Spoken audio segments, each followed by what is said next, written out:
Hey, what's going on, guys, and welcome back to a new episode of My Garage. This is actually the first video since I moved out here to good old sunny Phoenix, Arizona. Actually today, not as sunny. I got a little bit of overcast, so it's going to keep the heat off me, which is kind of nice. Today's project, what we're going to do is we're going to go through the rear brakes.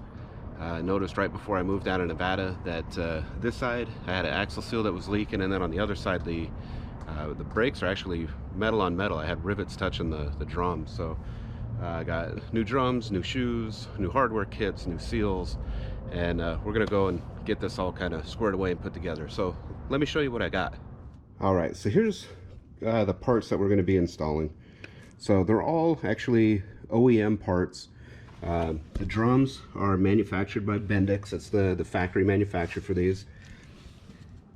Here's your part number. We're going to install the new hub seals. These ones are actually kind of cool. They actually have on here airside. These are not factory seals. The reason I went with these are actually called a Scott seal. This is the Plus XL. And the reason I'm going with these right here, they're actually a much better seal than the factory ones. It's kind of hard to see, but there's an air gap right in here where this outer piece is separate from the inner piece. So this inner ring will seal onto the axle, or onto the hub, and then this outer piece will go onto the outer hub assembly, and then the seal will actually spin inside of itself. It's what they call a labyrinth seal. They actually work really well. You can get these just about any auto parts store. There's the part number for it. These I actually ordered off of Rock Auto. I actually got all these parts off of Rock Auto just because it was a little bit cheaper than what I could get here locally. These seals, if you get them from like Napa, they're like $50 to $60 a seal. Rock Auto, they were $50 for the pair shipped. Same with the drums. They're a little bit cheaper than I can get locally, even with the shipping. And then on the brake shoes, we actually got the factory Ford Motorcraft shoes.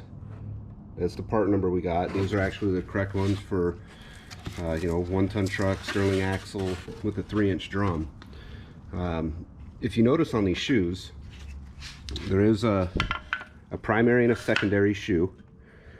And the way you can tell the difference here, if we line these shoes up to where they're nice and even, and then you look at the shoe lining, you can see one is a long shoe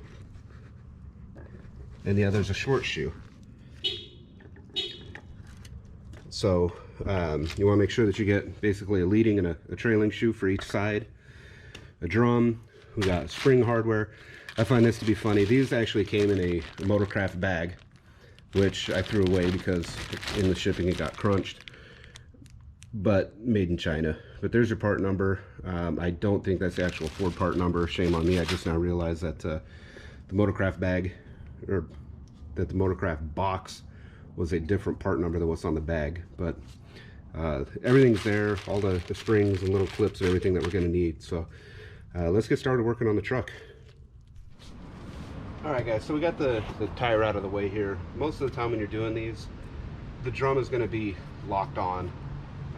There's an adjuster in the back that you can get to. You just got to pop the little rubber plug off and then adjust the star wheel back to bring the shoes in. A lot of the times you get a lip worn on the inside of the drum, and it'll hook onto the back of the brake shoe. I know I don't have that problem with these because these drums have been machined a couple of times. The shoes don't really have that much wear on them, since they were machined, I should say. So this drum is actually just going to slide right off.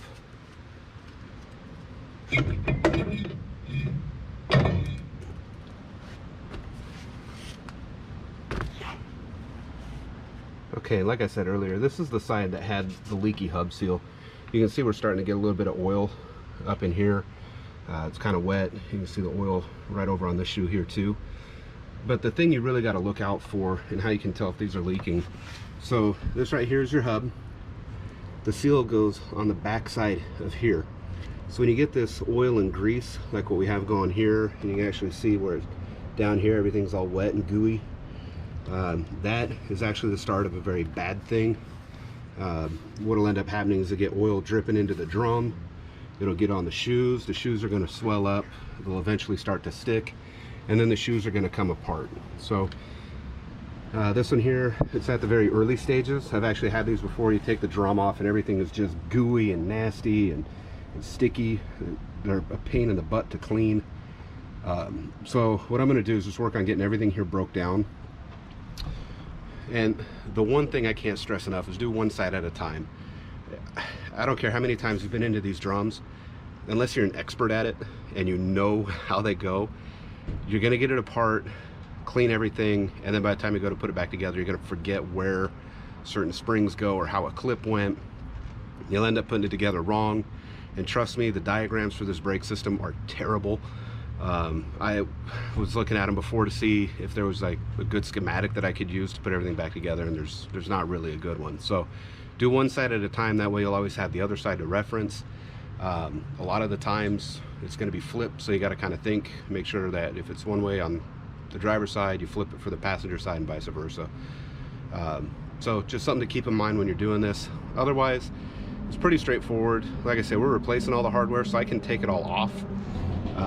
You know, like take this spring here off, lay it down on my cardboard, and then reference everything, so that way when I go to put it all back together, I can kind of look at how things go as I had it come apart. Now when I'm doing these jobs, especially if I have to do the inner hub seal, I kind of like to get the hub out of the way first. It gives me a whole bunch more room to work on the brake system. So you can do the brake shoes without pulling the hub assembly out. It's just easier to get it out of the way. So all you need is 5/8 socket, and you got to pull these 8 bolts out.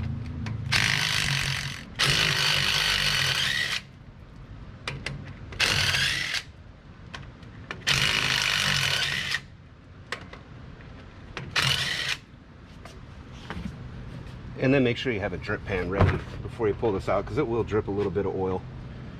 Once you get those 8 bolts out, this should be fairly loose, and you can just slide the axle shaft right out.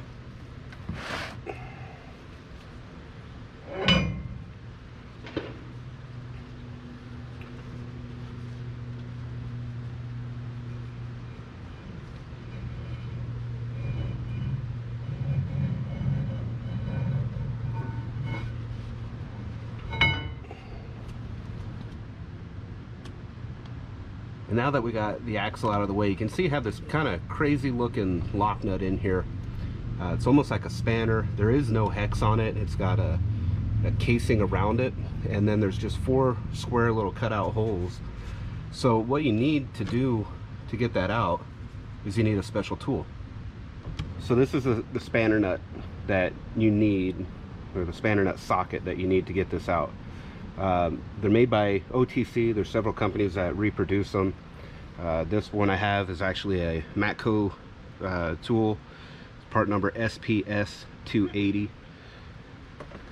The way that this works is you just put the tool in, and you have to push it in to release the ratchet mechanism in there, and turn, and it'll actually take that nut loose.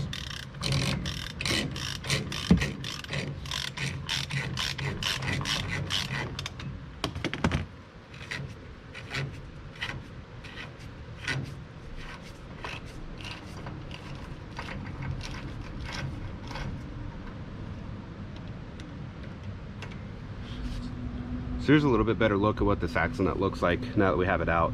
You can see it's a 2-piece nut. It doesn't come apart, or it shouldn't. It basically swivels around itself, but this inner portion here has teeth on it. So when this threads down to the axle, this is almost like spring loaded in a sense that it'll bite and lock. So when you're putting that spanner in, what you're doing is you're pushing this outer shell back to release the ratcheting mechanism of the teeth. So when you go to put it back in, it'll do kind of that same thing. And then there's a way that we have to go about tightening this thing down, a certain number of clicks, or actually you tighten it down to a certain torque spec, and then you back it up a certain number of clicks. So I'll show you that when we're going back together, but that's how you go about getting it out anyway. And it is keyed. There's a groove in the hub, or in the spindle of the axle, that it'll only fit on there one way, and then you thread it down. But now that we got that off, what we can do is just give this a little wiggle, and we can fish our outer bearing out.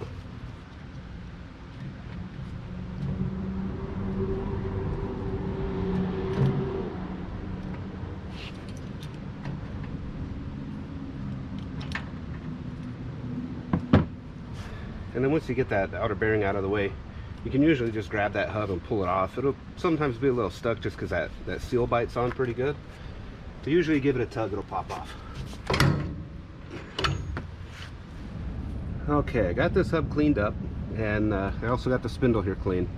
So one of the things I noticed when I was cleaning this, actually I kind of saw it right when I took it apart, but this is part of the hub seal. This should have actually come off with this hub assembly, and it looks like this has been replaced before. It's kind of hard to see on the camera, but you can see where the seal right here is pushed in fairly far, and it's almost flush right here. So it's like that seal, it's like that seal is in here twisted, and that will cause all kinds of issues with generating a leak.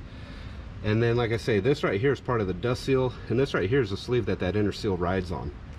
So I'm gonna have to get all of this stuff here off, and we'll get that seal out, and then we'll get everything inside of here cleaned up, and then we can start taking the shoes off. So I got that inner seal piece knocked off, I got this hub cleaned up. So this is how it should look. It should be like a machine surface the whole way through the spindle. If you see anything else wrong, or if there's any pitting, gouging, bluing, anything like that, it's going to lead to issues. So here's what I took off. This right here is actually the dust shield that's supposed to go around the seal right here,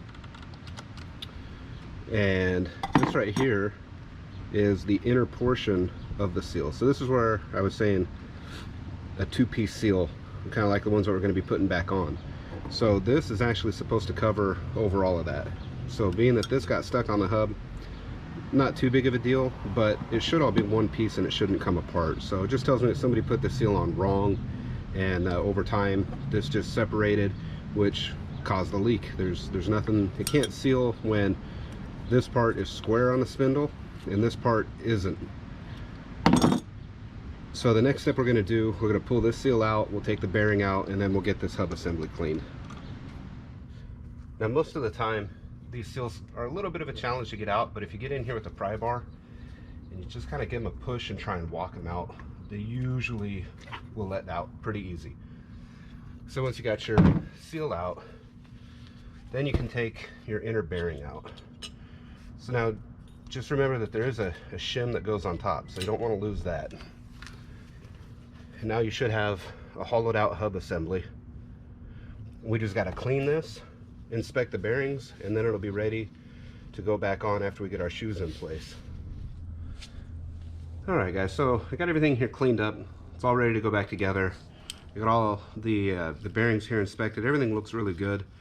What you want to be looking for is any kind of pitting, purple spots, deformities in the cage, bluing on the inner race.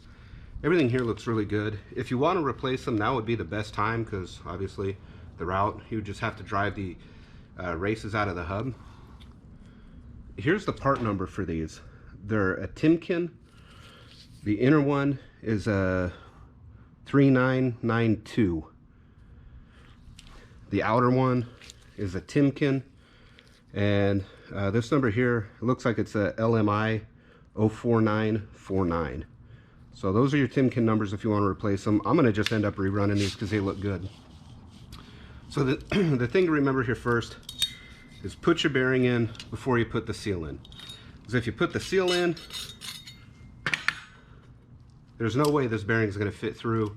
You're going to destroy the seal taking it back out. So what I like to do is put the bearing in, take a little bit of gear oil. This is actually just some 75 140. And I just put a little bit of oil into the bearing, kind of just to pre-lube it. Then we're going to put our shim in. Now this has these 4 little tabs on it. Make sure you put them to where they face downward. And then on the seal, kind of the same thing here. Just kind of pre-lube the seal. I do the outside, the inner groove, and then the inner sealing part here. And this kind of just helps with getting it to slide in without needing to beat the snot out of it. Now again, there's a right way and a wrong way of doing this. The right way is to use the seal installer. I unfortunately don't have that tool. So what I do is I just give these a little push to kind of line them up. A lot of the times you can get them most of the way in by hand. And again, like I said, this seal is pretty cool because it does say on here air side. Obviously the back is the air side. The front facing the wheel is going to be the oil side. Then from there, I just real light taps. Again, you got to be gentle because this is a two-piece seal. You don't want to go distorting it or destroying it. But once you drive it in and it's flush, that's it. It's done. This is all kind of ready to set back on the hub. Then we can put the inner bearing and the lock nut on. But we're going to stop here and we'll get the brake shoes taken off. So to get these drums off, there's really only a few basic tools you need. One of my favorite tools here is just a flat-headed screwdriver with a notch cut into the end of it. That really helps for pushing on springs. And I like to use a pair of needle nose vice grips just to kind of help pull on all the springs to get it apart.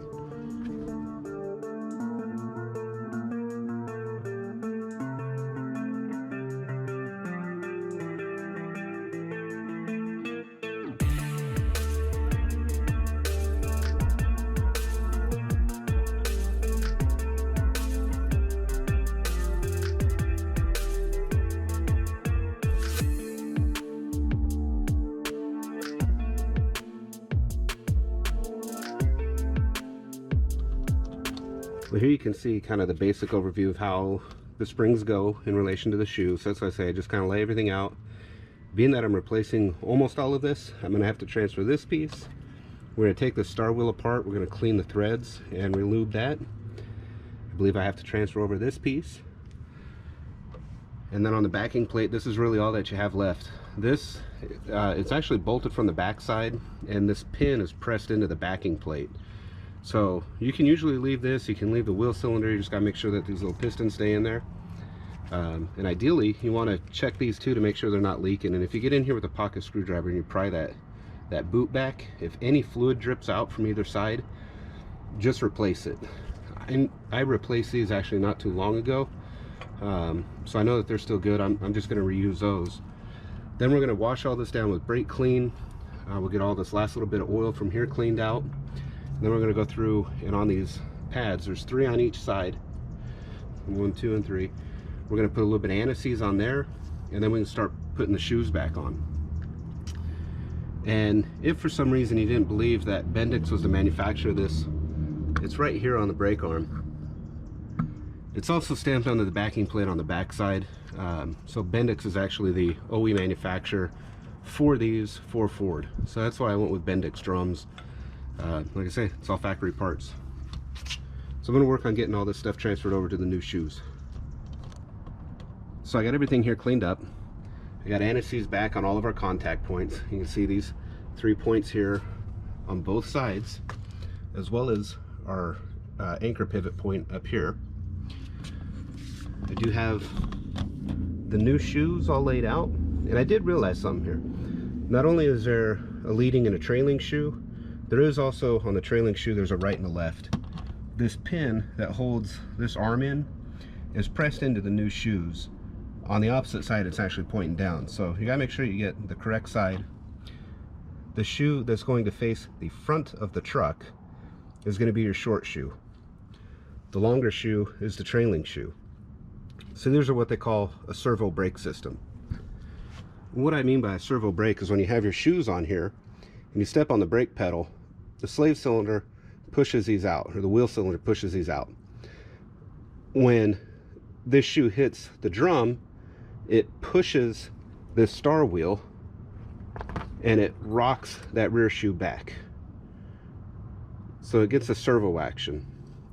So it amplifies the braking effort and it puts more pressure on this trailing shoe. So when I go to reinstall these, I like to start with the back shoe.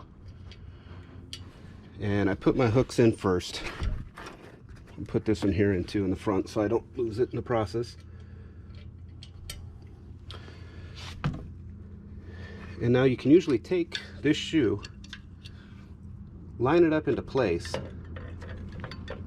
And this one is always kind of the fight because you have more stuff that needs to go into place on this one. You have your parking brake cable, you have this servo cable,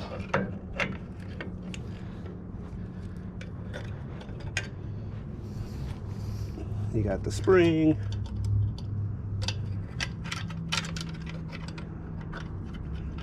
okay.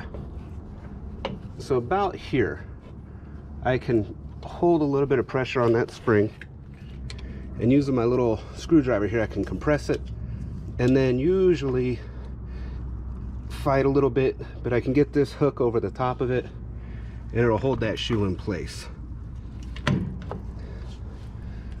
Okay, so this one here is about as close as I'm gonna get it for right now. So now I can transfer some of these springs over. The red one goes in there. The purple one I'm gonna have to wait.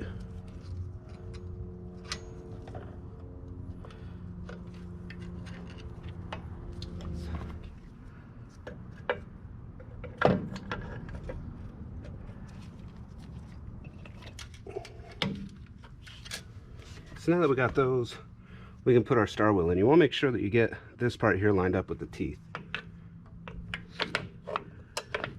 Okay, so it's going to sit in there just like that. Now we can work on getting our springs back in.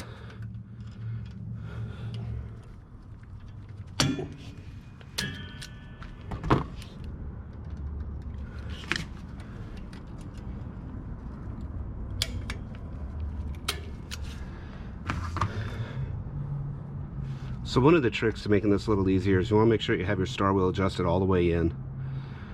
Then you can get all your springs on, and then we're going to go through and we're going to adjust the shoes out to meet the drum. So there is one special tool you're going to need for that. This right here is the tool that you're going to need to get the drum and shoe spacing set up right. It's pretty simple in the way it works. Let me show you. So you get your brake drum, and you're going to set this on the inside. And you want to line it up to where it's perfectly straight across. I usually use 2 bolt holes to make that measurement. And then just have it snug and tight. Tighten the lock nut down. And now we know how wide our drum is. Then you come over to your brake shoes and you want to adjust your shoe width to where at the widest point it touches.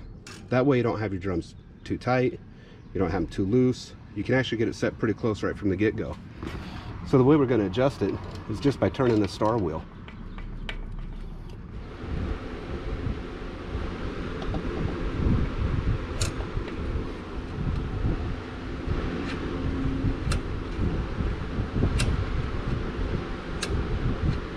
Okay, so that should be it right there.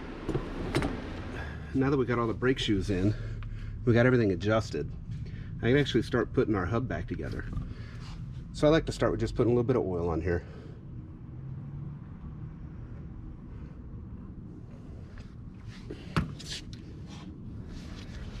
And then what we're going to do is very carefully, we're going to set this hub back in place.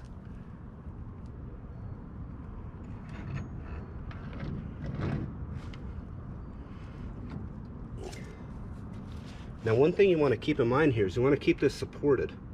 You don't want to let it fall because it could damage that seal. So you can support it by putting the bearing in there. And then the last thing I do is I just put a little shot of gear oil inside of there to kind of help grease everything up, kind of get it pre-lubed. And then from here we can put our nut back in.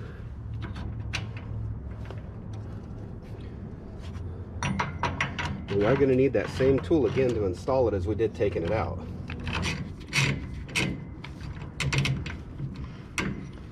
Once you get that tightened down to hand, you're going to want to go through, tighten this down to 70 foot-pounds.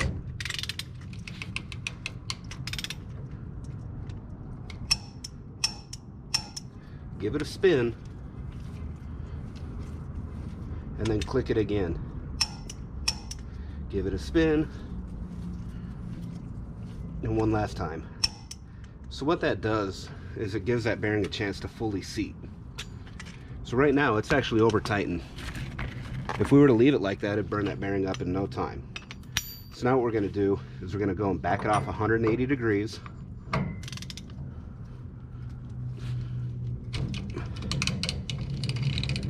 And what that does is it takes that bearing loose. It doesn't quite put slop in there, but it just takes it loose. You can even go a little bit more if you need to, if you want to. And then from here, we're gonna go and torque it to 15 foot-pounds, and that'll be its final torque.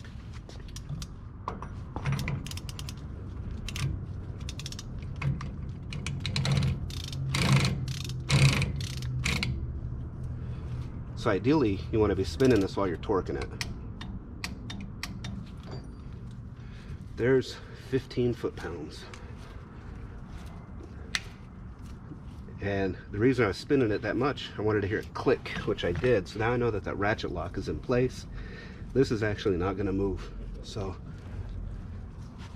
we can actually just wipe this off and put the axle back in.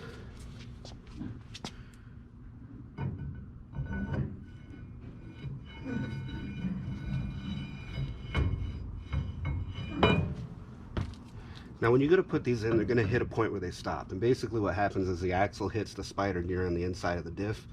So you usually got to give a little bit of a twisting lift, and you'll get it in there, and then you can just kind of walk it in. Now the axle isn't going to turn because it's actually in park right now, but you can turn the hub to line the bolts up. I guess I should mention too, the only thing that seals this to the hub, there's an O-ring inside of here that seats in a groove. It's something that you may want to consider replacing while you have it apart. And now all we have to do is put our 8 bolts back in. We do want to clean these up a little bit with a touch of blue Loctite on them.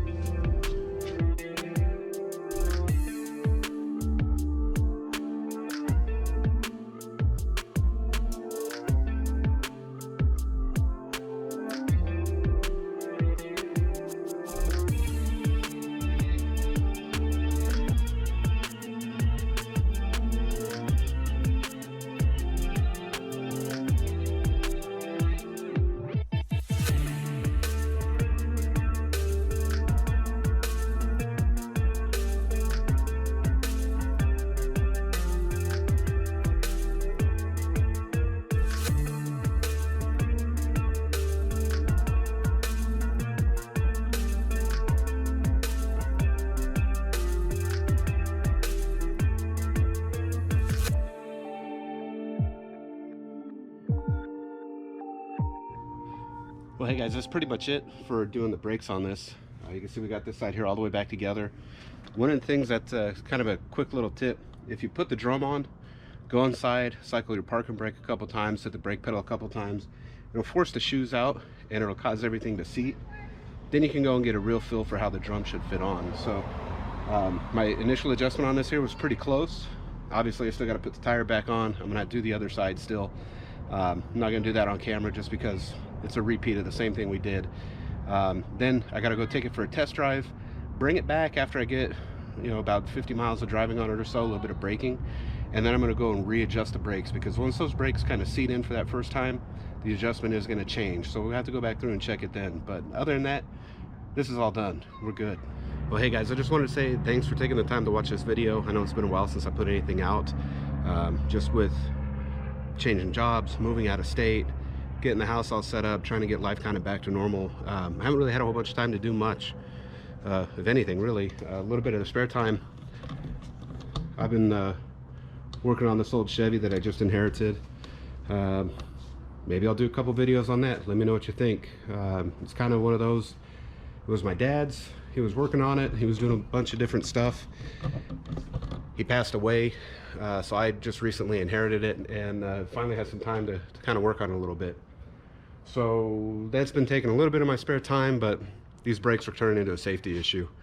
But nonetheless, I just want to say thanks for watching. I still get notifications that I'm getting new subscribers, even though I haven't really uploaded a ton of content lately, which is cool.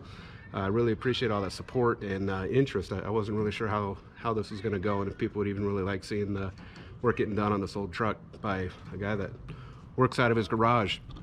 So keep it up. I really appreciate it. Remember to like, share, subscribe, comment, and I'll catch you guys on the next one.